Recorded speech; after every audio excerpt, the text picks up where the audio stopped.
It happened again. The word was spread about the Kilowattrel strategy. So this Japanese YouTuber, 1.48 million subscribers, 471,000 views on this video, Terra Ice Kilowattrel, just like my Terra Ice Kilowattrel. So now people know, all the Japanese players know what Kilowattrel is going to do. It's funny because the same Japanese YouTuber that exposed my Bronzong strategy 3 years ago in Pokemon Sword and Shield is the same one that exposed the Kilowattrel strategy.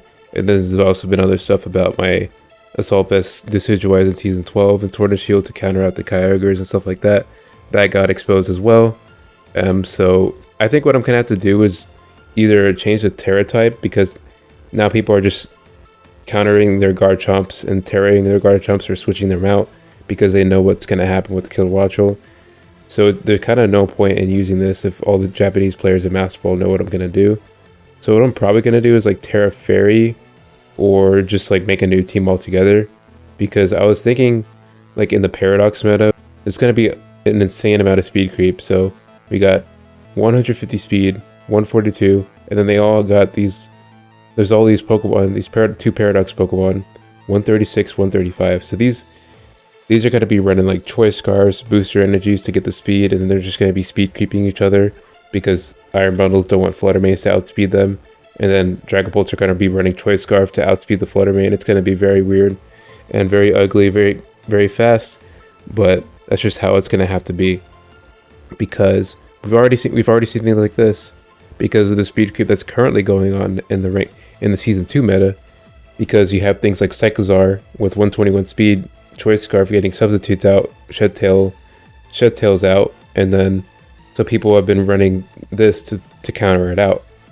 So it's like the speed creep has just been crazy in this generation, and then also the power creep as well, because there's things like Palafin, Baxcalibur, Roaring Moon, and just like all these, like most of these Pokemon up here are Generation 9 Pokemon. So the power creep has just gotten insane. Defensive power creep is also a thing because you have Gargasalt, and then you have just like 3 unaware Pokemon.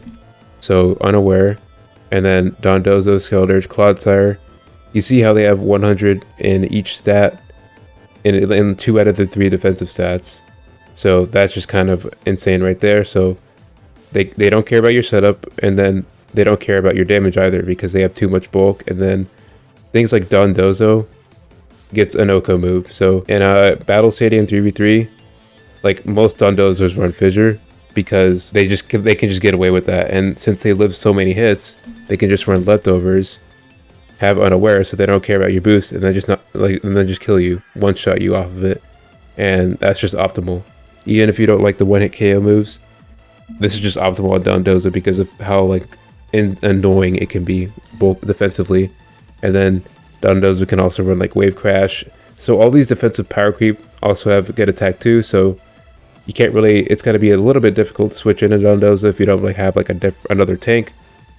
But then if you have another tank, it could potentially get fissured out of the game. And then you also have things like Skeledurge, right? So Unaware as well. And then like insane offensive stats as well. So 110 special attack, and then it gets Torch Song. So Skeledurge doesn't care about the opponent's stat raises, and then it can just stat raise its own stuff, and then just be an offensive threat while having Will-O-Wisp, Sligoff, Hex, Shadow Ball, and all this other nonsense that it gets. And then also we have Clodsire, which isn't as annoying as these two, but it's annoying on its own right because it is insanely bulky, especially defensively. So 130 HP, 100 special defense, unaware. So this thing can pretty much switch into any special attacker in the game that wants to set up, unless it has stored power, which there's been some counterplay going around with the stored powers to beat out unaware Pokemon. But in general, the defensive power creep is also pretty insane. You still got things like Garganical or Gargasol, however you want to say that. Salt Cure is broken. Salt Cure, like you can kind of read this and just kind of see how broken it is.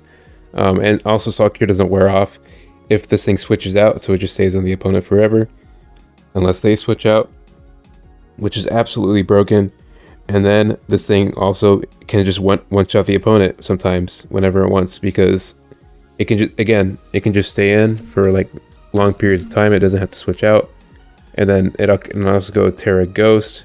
This is what I've seen a lot, Terra Flying, because this thing also exists. And then you can also turn the fighting, you can get rid of the fighting weakness, you can get rid of the ground weakness, you can get rid of the grass weakness, and then the water weakness is you can get rid of that as well. So it's like, this thing is just insane. So all the defensive power creep in Generation 8 or Generation 9, and then also Generation 8 did bring some of that on over because it introduced stuff like body press, where you don't even have to invest in the attack to do like insane amounts of damage.